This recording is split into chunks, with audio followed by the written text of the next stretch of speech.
हाँ जी, नमस्कार दोस्तों। आज राजस्थान हाई कोर्ट ने एक ऐतिहासिक फैसला दिया है। एसआई भर्ती 2021 को पूर्णतः रद्द कर दिया गया है। हमारे साथ आज इस मुद्दे पर चर्चा करने के लिए आदरणीय प्रेम सिंह जी राजपुरोहित सर हैं।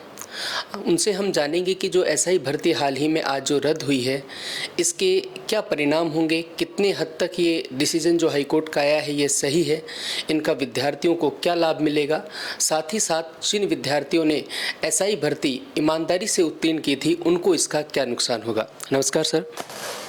Thank you. नमस्कार सर, एसआई भर्ती आज रद्द हुई है। राजस्थान हाईकोर्ट ने एक ऐतिहासिक निर्णय दिया है।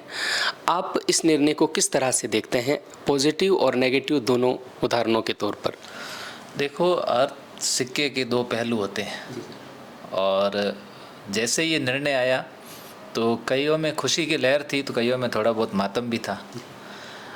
जब मैंने इस निर्णय को सुना कि एसआई भर्ती को रद्द कर दिए तो मेरे मन में सबसे पहले विचार तो ये आया कि जो वास्तव में ईमानदारी से जो मेहनत करके जो विद्यार्थी लगे, जो अपनी पहले की नौकरी छोड़ करके आए, उनके साथ में तो अन्याय हुआ है। जी सर। अब ऐसी स्थिति में मारवाड़ी में कहावत है कि हुक्का बड़ा लीला बड़े, लीला बड़ा हुक्का ही बड़े।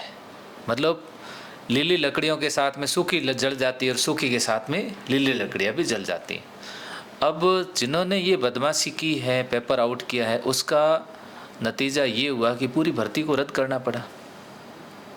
अब राजस्थान में सब लोग क्या सोच रहे हैं कि भर्ती रद्द हुई है तो इससे आगामी परिणाम इसके क्या हो सकते हैं। जी, मुझे ऐसा लग रहा है कि कोर्ट ने जो ये डिसीजन दिया है ना, इसका आगामी परिणाम बहुत सफल, सुखद होंगे। इस सुखद इसलिए होंगे क्योंकि अब कोई भी विद्यार्थी पेपर खरीदने से पहले 10 बार सोचेगा। बिल्कुल सर, मैं एक सेकंड के लिए रुकूंगा। मैं भी यही आपसे पूछने वाला था कि हो सकता है सैकड़ों की संख्या में अभ्यर्थियों को नुकसान हुआ है, लेकिन कहीं हद तक लाखों की संख्या में अभ्यर्थियों को इसका फ़ायदा भी मिलेगा। जो मेहनतकश विद्यार्थी हैं उनका कॉन्फिडेंस भी लौटेगा, तो ये कहीं हद तक पॉजिटिव भी नज़र आता है। हाँ, ये तो हो गई। देखो, जैसे कोर्ट ने कहा है कि नई भर्ती में इसको शामिल कर दो। नई में शामिल करेंगे तो सबको मौका मिलेगा।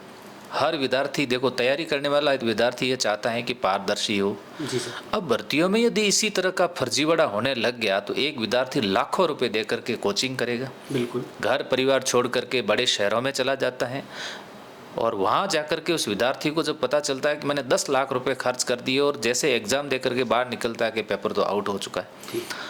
तो पेपर आउट करने वालों के लिए कठोर कानून की ज़रूरत है और कठोर कानून नहीं है। मैं हमेशा सोचता था कि यदि ये भर्ती रद्द होती है तो इसमें कुछ विद्यार्थी जो वास्तव में सही सेलेक्ट हुए उनके साथ अन्याय तो होगा, लेकिन न्याय बहुत ज़्यादा होगा। बिल्कुल, न्याय का जो रेशियो है ना बहुत ज़्यादा होगा। अब आने वाले समय में अगर कोई एसआई का पेपर बेचने के लिए चला गया ना कि मेरे पास एसआई का पेपर है, वो कहेगा फ्री में दे तो नहीं लूँगा।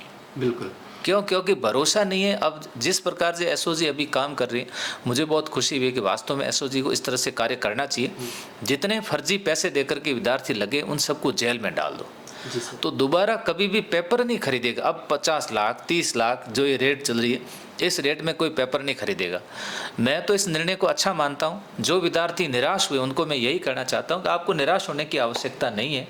आप तो ऑलरेडी पहले से सेलेक्ट हो, आप इतनी मेहनत करके सेलेक्ट हो चुके हो ईमानदारी से।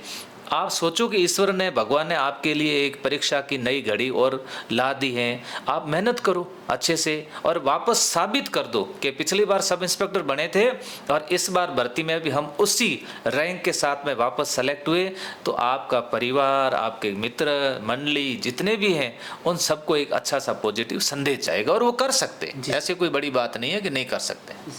सर, इसके साथ साथ अभी जैसे हाल ही में नई एसआई भर्ती की भी घोषणा हो चुकी है और पहली बार एक व्यवस्थित तरीके से घोषित हुई है कि सरकार ने विज्ञप्ति जारी की है और उसके बाद पहले से ही एग्ज़ाम की तिथि भी जारी कर दी है ताकि विद्यार्थी को एक उचित समय मिले। तो इस भर्ती के लिए विद्यार्थियों को क्या रणनीति होनी चाहिए और इस भर्ती में विद्यार्थी कैसे इस आगामी भर्ती को टारगेट करेगा? देखो, कोई भी परीक्षा पास करने के लिए आपको सिलेबस का पूर्ण जानकारी होनी चाहिए पुराने प्रश्न पत्र PYQ जिसे बोलते हैं उसकी पूर्ण रूपेण आपको जानकारी होनी चाहिए। सबसे पहले ये देखो, इसका एनालिसिस करो बढ़िया तरीके से, फिर आप देखो कि मेरा SI में स्टेप कितने। पहला स्टेप आपका है लिखित परीक्षा। लिखित परीक्षा में पेपर कितने हैं कि हमारे 2 पेपर हैं, दोनों पेपर में हिंदी और GK एंड GS। आपका जो सेकंड पेपर के अंदर कई सब्जेक्ट है, जैसे आपका पॉलिटिकल साइंस पढ़ लो, इतने समय में आप हिंदी पढ़ लेते हो, ज्योग्राफी पढ़ लो, इतने समय आप हिंदी पढ़ लेते हो। तो आप फर्स्ट पेपर इतना अच्छा करो, बहुत बढ़िया करोगे। जैसे 100 क्वेश्चन पूछे जाते हैं तो 100 में से 98, 99, मैं तो कहता हूँ 100 सही कर लो। फिर इसमें आप 99 नहीं कर पाते हो तो 80+ आप इसके अंदर सेकंड पेपर में कर लो। फिर आपका फिजिकल है, फिजिकल पर अच्छे तरीके से ध्यान दीजिएगा, तो दोनों के अंक मिला करके आपको इंटरव्यू में ले जाएंगे। और अभी विवाद भी चल रहा है इंटरव्यू हटने का, यदि इंटरव्यू हट जाता है तो सीधी मेरिट बन जाएगी, लिखित के आधार पर आपका सिलेक्शन हो जाएगा। इसके लिए 6 महीने की तपस्या करने की ज़रूरत है। या तो आप तैयारी नए तरीके से कर रहे हो तो क्लासरूम कोर्स करिएगा, लाइव फ्रॉम क्लासरूम कोर्स लीजिएगा, आप दूर कहीं बैठे हो, और अदरवाइज आप पहले से तैयारी कर चुके हो तो बाड़मेर में पहली बार एक नया कॉन्सेप्ट लॉन्च करने जा रहे हैं जिसका नाम है लाइब्रेरी स्पेशल बैच। और ये लाइब्रेरी स्पेशल बैच उन विद्यार्थियों के लिए जो पूर्व में तैयारी कर चुके हैं, चाहे पटवारी, ग्राम सेवक, किसी की तैयारी कर चुके हैं, उन विद्यार्थियों को मैं ये जरूर कहूँगा कि 1 तारीख से प्रारंभ होने वाले इस लाइब्रेरी स्पेशल बैच में आप लोग विजिट जरूर करना कि वास्तव में संकल्प और IRA मिलकर के नया क्या कर रहे हैं। हाँ सर, ये जो लाइब्रेरी बैच का जो थॉट है बाड़मेर में पहली बार है, और ये डेफिनेटली उन विद्यार्थियों के लिए तो बहुत बेहतर होगा जो विद्यार्थी पहले तैयारी कर चुके हैं और लंबे समय से तैयारी कर रहे हैं लेकिन सफलता से दूर हैं। तो आपका जो ये विचार है, एक तो ये कैसे आया, दूसरा जो अपना लाइब्रेरी बैच है इसमें लाइब्रेरी में क्या क्या फैसिलिटीज़ होंगी, इसका प्रोसेस कब होगा, और सबसे बड़ी बात ये कब से शुरू हो रहा है? 31 अगस्त को इसका इनॉग्रेशन है, 1 तारीख से बैच प्रारंभ हो जाएगा। इसमें माहौल, कहते हैं साहब पढ़ाई करते से हमारे माहौल नहीं है, एक लाइब्रेरी में सारे SI के बच्चे बैठेंगे, गोल टेबल पर डिस्कस भी करेंगे, हम उनको टास्क देंगे। सुबह से लेकर के रात को जैसे 6 बजे से लेकर के 12 बजे तक लाइब्रेरी का शिफ्ट चलती है, लगभग 3 शिफ्ट में चलती है। पूरी सीट एक विद्यार्थी को ही मिलेगी, रोल नंबर अलॉट हो जाएंगे, सीट नंबर 11 पर विद्यार्थी बैठेंगे, सब ग्रुप में बैठ करके डिस्कस करेंगे। अदरवाइज लाइब्रेरी में क्या होता है, एक बच्चा SI का बैठा है, पास में कोई कांस्टेबल का बैठा है, इधर BSTC का बैठा है, तो उनको लगता है कि मैं डिस्कस किसके साथ में करूं।